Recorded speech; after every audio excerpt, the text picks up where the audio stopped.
Olá, neste vídeo nós vamos falar sobre a alteração do contrato de trabalho.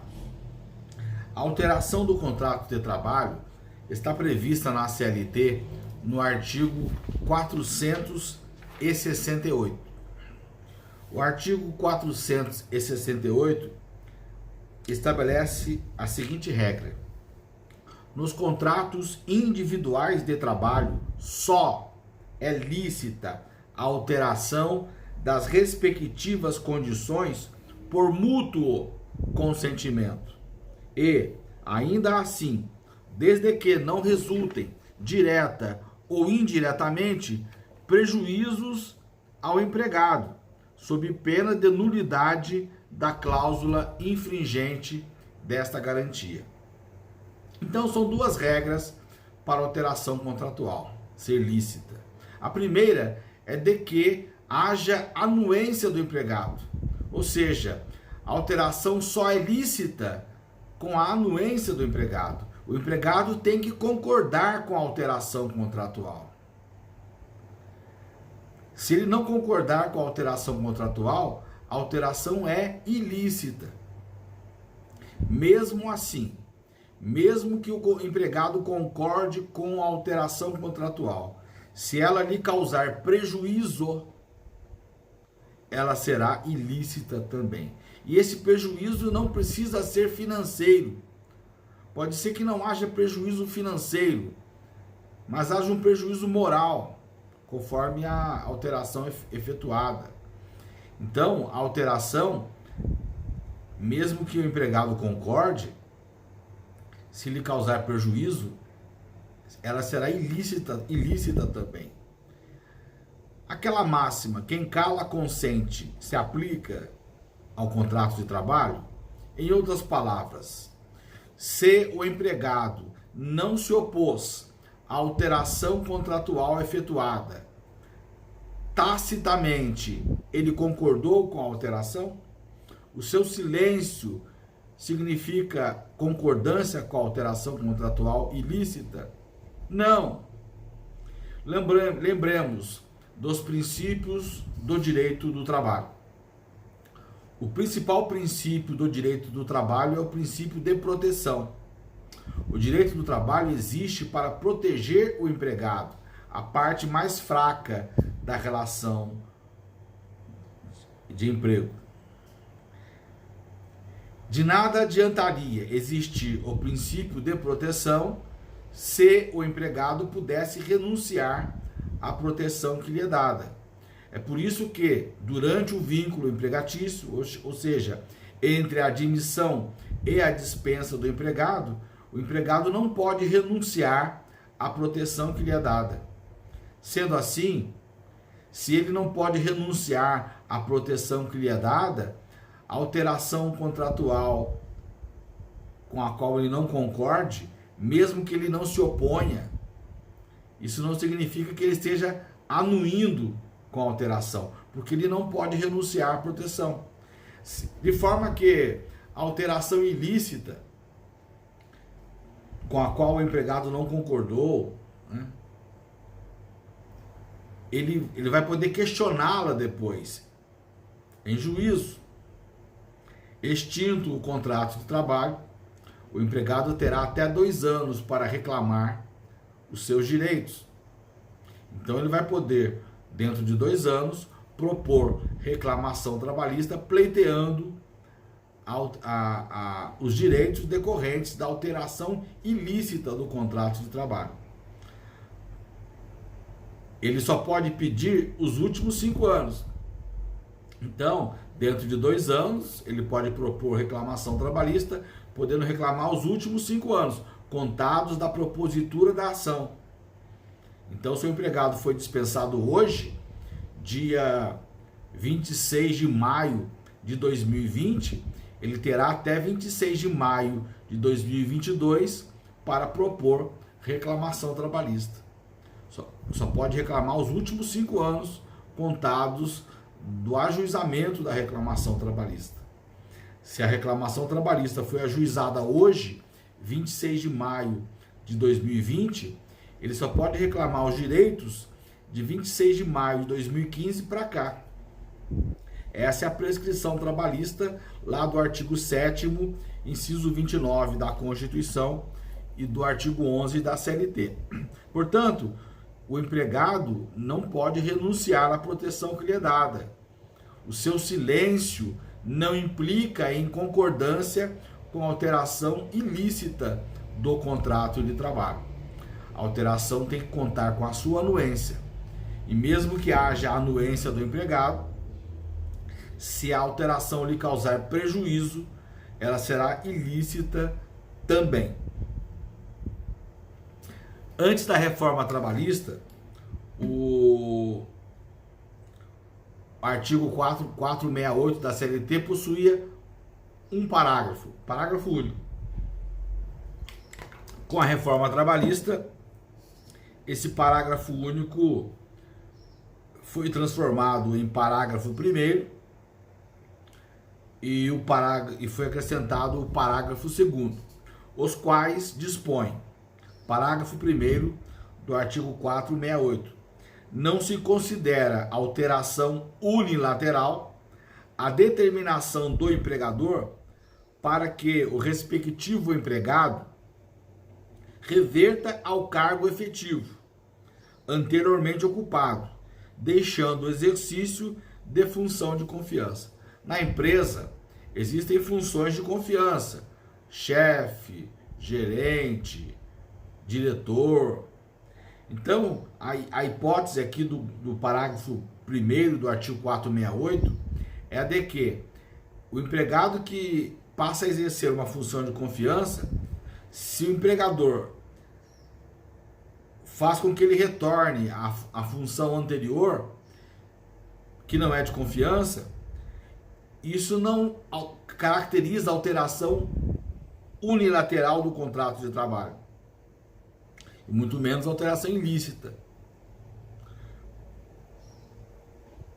Uma situação como essa, se o empregado perde a confiança do empregador e mesmo assim continua empregado, como eu brinco em sala de aula com os meus alunos, erga as mãos para o céu, continua empregado, porque ele perdeu a confiança do empregador. O normal, o comum, seria a dispensa sem justa causa. Então, nesse caso, ele deixa de exercer o cargo de confiança, deixa de ganhar a gratificação da função de confiança, mas continua empregado. Antigamente, havia uma discussão.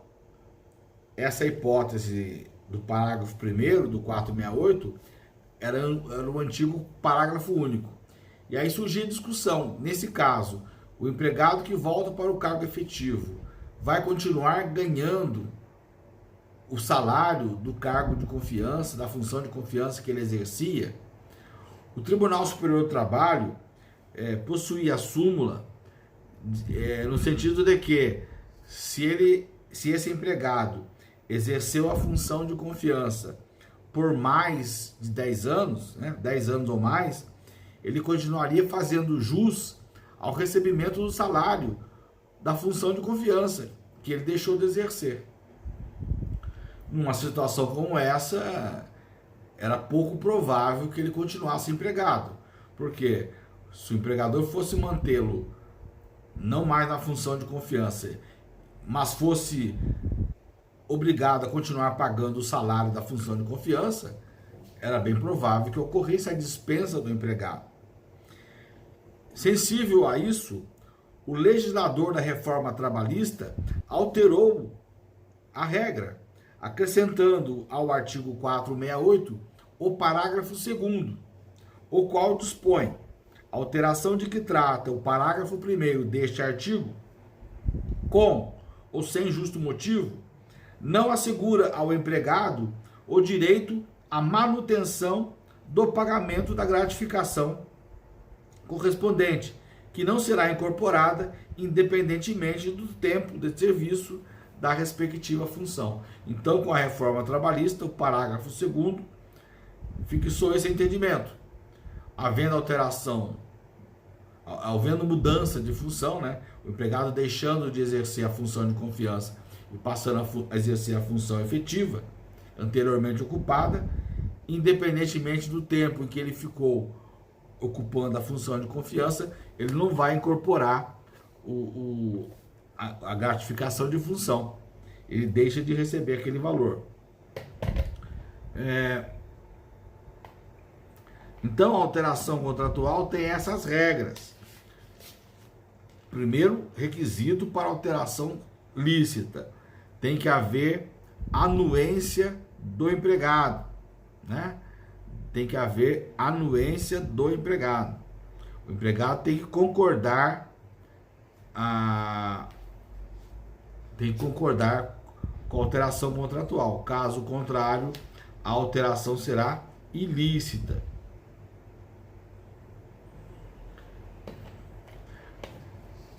Mesmo que o empregado concorde com a alteração contratual, se ela lhe causar prejuízo, será ilícita também. Uma alteração contratual que foi muito discutida quanto à sua licitude era daqueles empregados que trabalhavam em turnos ininterruptos de revezamento. Os empregados que trabalham em turno ininterrupto de revezamento, a jornada máxima é de 6 horas, artigo 7º, inciso 14. E ao trabalharem, e ao haver alteração de turno ininterrupto de revezamento para turno fixo, cuja jornada é de 8 horas, né? Eles passam a trabalhar 2 horas a mais, sem direito a hora extra, né? Essa alteração é lícita. Súmula 391 do TST. Petroleiros, Lei 5.811 de 1972. Turno ininterrupto de revezamento, horas extras e alteração da jornada de trabalho para turno fixo. Primeiro, a Lei 5.811 de 1972 foi recepcionada pela Constituição Federal de 1988, no que se refere à duração da jornada de trabalho em regime de revezamento dos petroleiros. Segundo, previsão contida no artigo 10 da Lei 5.811 de 1972, possibilitando a mudança do regime de revezamento para horário fixo, constitui alteração lícita, não violando os artigos 468 da CLT e artigo 7º, inciso 6º da Constituição Federal de 1988. No mesmo sentido, para outras categorias profissionais, a alteração será lícita também.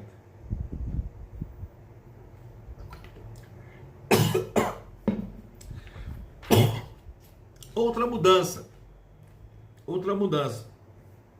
Imaginemos que o empregado trabalhe no período noturno. Período noturno que vai das 22 horas de um dia até as 5 horas do dia seguinte. Durante o período noturno, o empregado terá direito de receber o adicional noturno. Se esse empregado que trabalhava no período noturno é transferido para o período diurno, ele deixa de receber o adicional noturno. Essa alteração contratual é ilícita? A resposta também é negativa. E nesse sentido, o Tribunal Superior do Trabalho já decidiu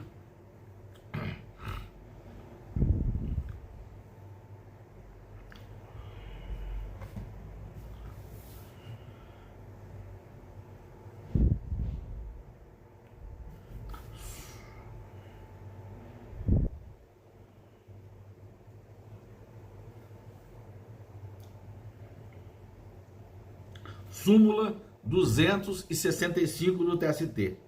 Adicional noturno, alteração de turno de trabalho, possibilidade de supressão. A transferência para o período diurno de trabalho implica a perda do direito ao adicional noturno. Não há que se falar em alteração ilícita, até porque o empregado não está tendo prejuízo. Alguém pode pensar, mas é claro que tem prejuízo, ele vai deixar de receber o adicional noturno. Não, não há prejuízo. O adicional noturno é um adicional de dano.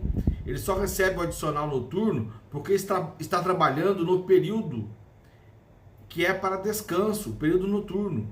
Então, se ele passa a trabalhar no período diurno, ele está sendo beneficiado.